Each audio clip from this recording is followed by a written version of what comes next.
CM petition எதுக்கு sir close பண்ணுறீங்க? அப்போ அது என்ன கையெழுத்து சம்மன் வந்திருக்கு, எனக்கு சம்மன் போட்டு சைன் பண்ணியிருக்கீங்க, அந்த கையெழுத்து தானே போட்டுங்கன்னு சொல்கிறீங்களா? எது சார் விதவை பொண்ணு வந்து கம்ப்ளைண்ட் கொடுத்தா இப்படி பண்ணுறீங்க? ஷெட்யூல்டு காஸ்ட் மக்கள் வந்தால் மற்ற பெட்டிஷன்லாம் விசாரிக்கிறீங்களே சார் நீங்கள். சார் நீங்கள் தான் ஆன்சரபிள். நான் வந்து பப்ளிக் என்ன எடுங்க சார். நீங்கள் சார் நான் வந்து சிஎம் பெட்டிஷன் கம்ப்ளைண்ட் கொடுத்தேன், இங்கே வந்திருக்கு சார். நீங்கள் வந்து என்னை என்கொயரியே பண்ணலை சரிங்களா? அதுக்குள்ளே மனு கோரை செய்யப்படுகிறதுன்னு போட்டு ரிப்ளை கொடுத்தீங்க. சிஎம் சார் ஏமாற்றிருக்கீங்க. எதுக்கு ஏமாத்துறீங்க? அவர் அப்படி சொல்லியிருக்கிறாரா? நாங்கள் என்ன கேட்டிருக்கோம், பிரியதர்ஷினி மேலே ஆக்ஷன் கேட்டிருக்கோம். அந்த அம்மா வந்தாங்களா? சரி நீங்கள் தான் பதில் சொல்லணும் சார்.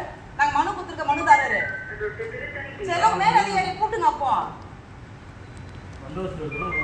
இப்போ ஒருத்தர் வெளியே போன ரவுடியா இருக்கு, வெளியே நின்றுகிறாரு கலெக்டர்ஸ்ல. அப்போ வந்தவருக்கு முன்னாடி யார் சார் சைன் போட்டது? அப்போ இந்த கையெழுத்து யார் போட்டது? சிஎம் பென்ஷன்ல யார் சார் கையெழுத்து போட்டது? க்ளோஸ் பண்ணுற கோர்வை செய்யப்படுகிறதுன்னு எவ்வளோ நாள் எடுக்குது? நாங்கள் வந்து அது கேட்குறோம். நீங்களும் கேளுங்க, நான் எடுக்கிறேன். நான் எடுக்கிறேன். இப்போ ஏற்கனவே 425 நம்ம மேலே போய் கேஸ் போட்டுக்கிறாங்க பிபிடிஎல் ஆக்டில். திரும்பி எதுக்கு நீ அவங்க கிட்ட பேசுகிற? கம்முன்னு நான் இவங்க கிட்ட தான் மனு கொடுத்தேன், அவர்கிட்ட கொடுக்கல. நான் சிஎம் செல்ல கொடுத்து அது இங்கே ஃபார்வர்டாக வந்து தொலைஞ்சிருக்குது. நான் இவங்களை தான் கேட்க முடியும். எதுக்கு சார் பெட்டிஷன் க்ளோஸ் பண்ணீங்க? ஆப்போசிட் எல்லாரும் கொடுத்தீங்களா? அதுனா அர்த்தம் தற்காலிகமாக முடிக்கப்படுகிறது, அப்புறம் கோர்வை செய்யப்படுகிறது என்ன சார் அர்த்தம்? அது என்ன அர்த்தம்? அப்போ அது என்ன அர்த்தம்? நீ வாசிச்சிங்களா சார்? நம்ம புத்தகம் செய்யறவங்க போட்டோ எனக்கு வாங்கி தானே வந்திருக்கேன். உங்ககிட்ட அதெல்லாம் அதிகமாக நான் பேசுகிறேன்னா இதெல்லாம் வந்து பண்ணுறேன்னா நான் மனு கொடுத்துருக்கிறேன் கரெக்டுங்களா? எது சார்? நல்ல வேலை ரெக்கார்டு போகும்போதே அப்படி பண்ண சொல்கிறீங்க. ரெக்கார்டு போடுவீங்கன்னா அவ்வளோதான் போல. நான் வந்து இதை எடுத்துகிட்டு போயிட்டா வச்சுட்டா திரும்பி எதனா பண்ணுவீங்க.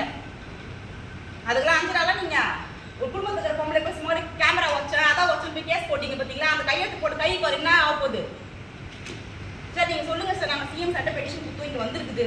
நீங்கள் அதை நாங்கள் சொன்னால் யாரையும் நீங்கள் கூப்பிடல, ஒரே ஒரு லேடி கூப்பிட்டு பேசுனீங்க. நாங்கள் போயிட்டு பார்த்தீங்கன்னா பேசுனீங்கன்னு தெரியல.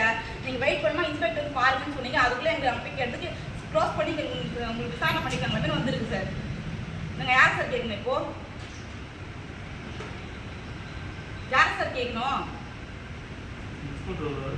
அப்போ எதுக்கு நீங்கள் க்ளோஸ் பண்ணீங்க? அந்த கையெழுத்து போட்ட எஸ் யாரு? அப்போ அந்த கையெழுத்து போட்டு முடிக்கப்படுகிறது எழுதுறது யார் சார்? சிஎம் சாரே எழுதினாரா? லேட்டாக இருக்குது நாளைக்கு போட்டு யாருமே கேஸ் பண்ண அவரே எழுதினாரா? ஐயாவே எழுதினாருங்களா? அப்போ யார் க்ளோஸ் பண்ணது? கடை 4 பேர் கூப்பிட்டீங்களா? பாலிமர் பாலாஜி, சன் டிவி லோகநாதன், பரந்தாமன் எல்லாரும் கூப்பிட்டீங்களா? நீங்கள் யாருமே கூப்பிடவே மாட்டீங்க. அவங்க அதர் கேஸ்ட் சார். நீங்க பதில் சொன்னா நான் போயிடுவேன், எனக்கு வேலை இருக்கு. இந்த மாதிரி பப்ளிக் வந்து நிக்கிறோம். என்னங்க சார்? ரெக்கார்ட் ஆயிடுங்க. க்ளோஸ் பண்ணிருக்கு. நான் க்ளோஸ் பண்ணனா பெண்டிங்ல தான் இருக்கு. அப்ப அது என்ன அர்த்தம்? வாசிக்கிட்டுமா இப்போ வாங்கி? நீங்க தான வாசிச்சீங்க. தற்போது முடிக்கப்படுகிறது ஐயா. இது கீழ ஒரு வார்த்தை என்ன போட்டுருக்கீங்க தெரியுமா?